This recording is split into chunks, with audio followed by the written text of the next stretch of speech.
Hey, my name is JP. This is my 2015 Honda Accord Coupe Turbo. It's a J35 with a 6-speed manual transmission. The car is currently at about 450 horsepower to the wheel. Been on the setup for about roughly 3 years. Stock motor internally, externally wise, I have P2R's Holley intake plenum with his CNC cut adapter plate. I have some CNC ported intake runners. I have the J37 throttle body on it as well. It does have a custom turbo kit built by myself. It has a Precision 6466 turbo on it. Didn't really do anything too crazy anywhere else. Stock fuel pump, stuff like that. Just a couple aesthetics. Myself, I'm actually a vinyl installer / specialist. I even had the opportunity to go ahead and do one of P2R Racing's road race cars, the Honda Accord. I actually had an opportunity to bring out a new color on my own vehicle, which is the Avery energetic yellow. Depending what kind of lighting you're in and stuff like that, it just really gives you more than just one attribute. You get a little bit of a yellow, you get a little bit of a gold burst, you get a little bit of an orange. So it's fun all the way around. Used to have a set of 20s on here. It was a little much. Downsize it to get a better tire on there to get the actual power on the ground. We're pretty much maxed out where I'm at.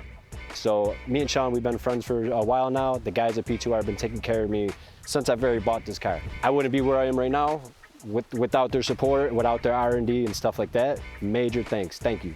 So outside of building the motor, the power of the motor, and pushing the tolerance of the things, obviously we have the transmission. So mine being a 6-speed, I actually maxed it out. As soon as we went turbo, stock clutch, it wasn't holding up to it. So I did end up putting a Clutch Masters clutch in there, and well, it's been almost 4 years now, like I said. And now that we're gonna make the jump, my clutch is a little worn out.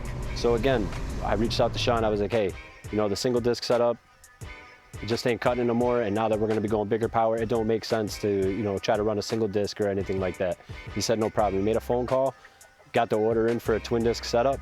We're just waiting for that to come in. There's a couple other things as far as the slave cylinder. Obviously, I ended up doing the upgraded stainless line and stuff like that, which you can get through them. I don't know if I mentioned before, but the EGR and stuff like that, the black off plates and stuff like that, you could get all those in stock. They actually come with the anodized colors if you're trying to get fancy cosmetically. But not to get off track and try to stay on my drivetrain thing.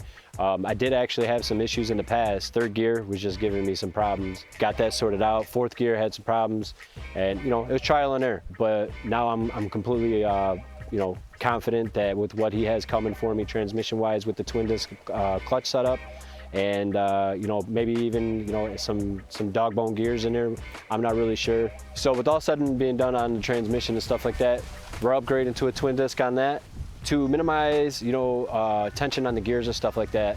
We actually decided to go ahead and put a gear cuff in. It'll eliminate my sixth gear, so I'll be running a 5-speed instead of a 6-speed. So now it's time to push to that next step. All right, so we pretty much maxed out the J35 on the stock setup. We wanted to up it, so we are going to actually change the displacement to a J37. We're actually going to use the I-beam rods that P2R offers and the Tron pistons that he also offers. So my goal, like I said, 600, 650 would be great. I'm sure we could achieve that no problem once we do some fueling upgrades, and then we'll be all set.